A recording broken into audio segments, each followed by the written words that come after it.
What's up, Michigan fans? It's Clayton Safey from the Wolverine.com here with 5 takeaways from the Wolverines' thrilling 19-17 victory over Illinois Saturday afternoon at the Big House. Number 1, Moody is money. Graduate kicker Jake Moody decided to come back for another season, and this is why Michigan coaches, players, and fans were thrilled about the decision. It was for afternoons like Saturday. He nailed 4 field goals, including a 46-yarder into the wind in the third quarter, maybe the underrated play of the game, and 3 in the fourth quarter.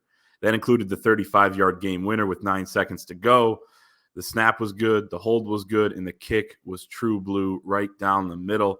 He was mobbed by his teammates afterwards and got a huge welcome to the locker room following the game.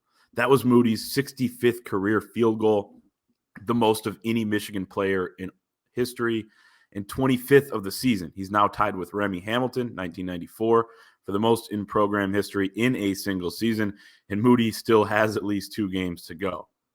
Jim Harbaugh nominated him for legendary status unofficially during his post-game press conference, and it's hard to argue that he's the best kicker in program history at this point.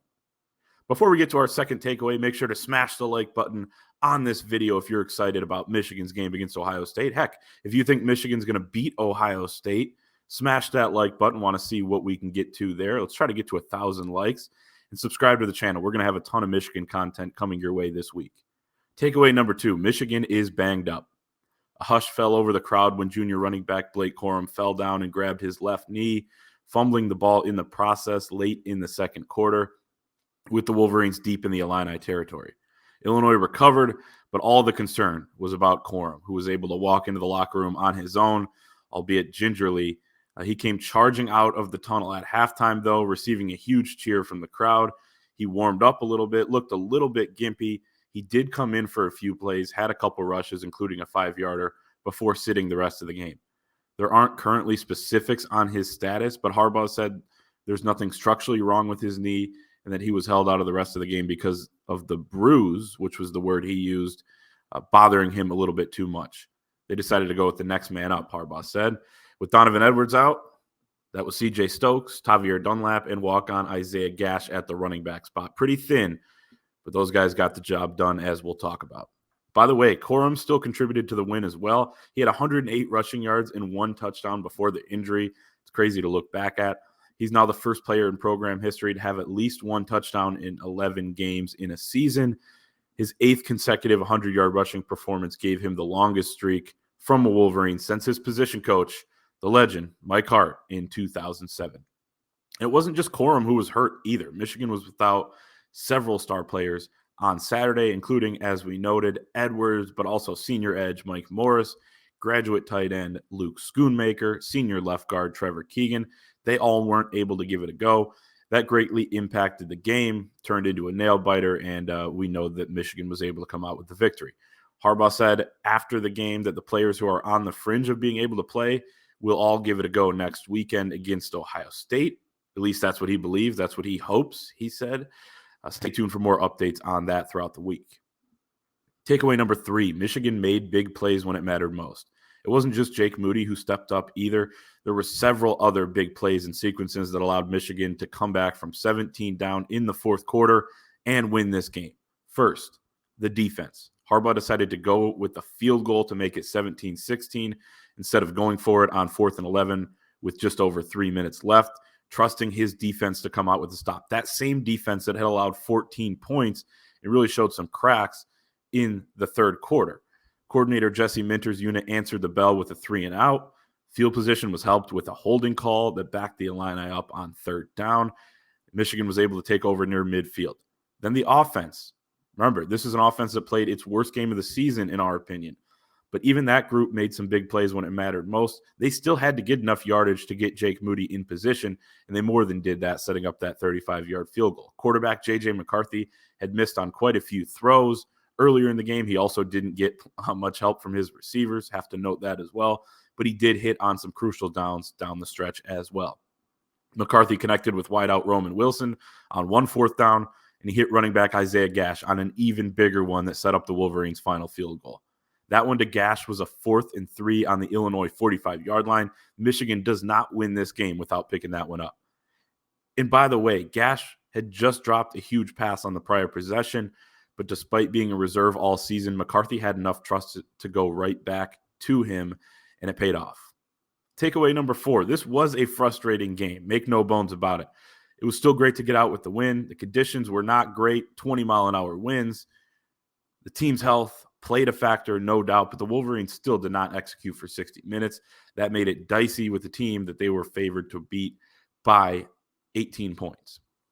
The pass game continues to struggle quite a bit, though it is worth noting that Schoonmaker and Edwards are two of the team's best receivers. They both didn't play, as we mentioned. The play calling was a little bit puzzling, actually quite a bit puzzling. Smashing Stokes, Dunlap, and Gash up the middle while trailing in the second half, calling plays as if Corum was on the field when he wasn't, didn't make a whole lot of sense to us. And the defense finally showed some cracks, as we mentioned. They allowed the Illinois running game to get going in the third quarter. Chase Brown, their running back who leads the nation in rushing yards, was fantastic. The Illini were able to score 14 points in that stanza. They had 75 rushing yards. Chase Brown ripped off a 37-yarder to take the lead. Give Illinois credit, though. That's a well-coached, disciplined team on the rise in the Big Ten West under head coach Brett Bielema. They have more talent than you think on both sides of the ball, but Michigan also played a C type of game, and again, that made it dicey. At the same time, take a look around college football. Tennessee, a 22-point favorite, was blown out at South Carolina, 63-38. Their playoff hopes are dead. Michigan in a much better spot than the Volunteers. Ohio State, a 27.5-point favorite. They were in a dogfight at Maryland. They won 43-30. That final score there makes it look a little bit better than it was. A late defensive score helped the Buckeyes win by 13 as opposed to 6. That was a close game that was in doubt until the end. USC, also in a rivalry game, they get a 3-point win over UCLA. TCU needs a last-second field goal to win at Baylor. They were slight favorites there. Sometimes you have to take a step back and look at college football as a whole, not just your team in a bubble. And I know that's hard to do at times throughout the season, but coming out with a win in this game, as frustrating as it might have been, is indescribably better than suffering a loss. You're 11-0, survive and advance. Michigan did that. You now have 11 or more wins in consecutive seasons for the first time since 1902 and 1903. And now, on to takeaway number 5. That's right. It's on to Ohio State. It's the game week.